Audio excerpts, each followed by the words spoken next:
كاك بختيار ورقرم لكفري. كاك بختيار.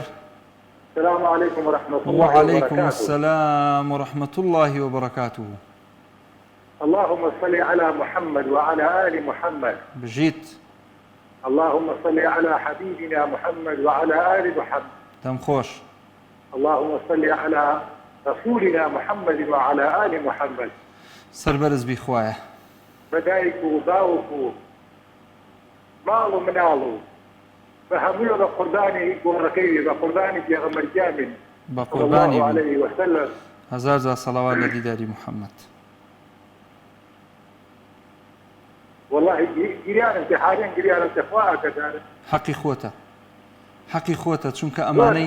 زور يعني زور سيرة يعني كيف انسان وكايتين بس الكثير يجيب لك الدنيا كثير. لا هر كيف يحاول يقع. اي هاوار. اي هاوار بو قيامة مان.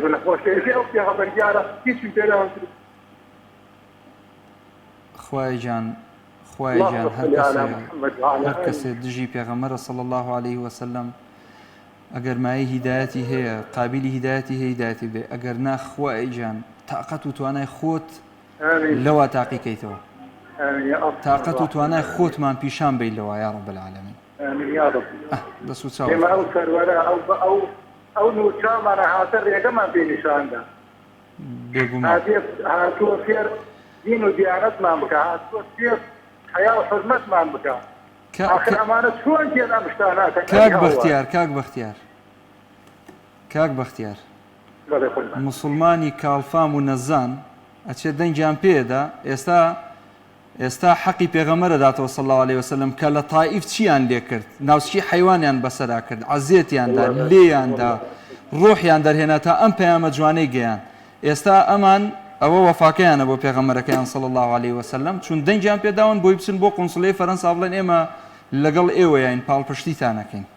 بەرەکاتان نەگرم بە قوربان دەستخۆشی ئەو بەرنامە پیرۆزەتان کاکەجان لە خزمەتە بەرنامەیەکی پیرۆزە بەرنامەیەکی جوانە یاخوا دەستا خۆش بێت هزار مليون جاء صلوات جاءت يا غمار صلى الله عليه وسلم قال كانت انا قال مقبول خالي راضي به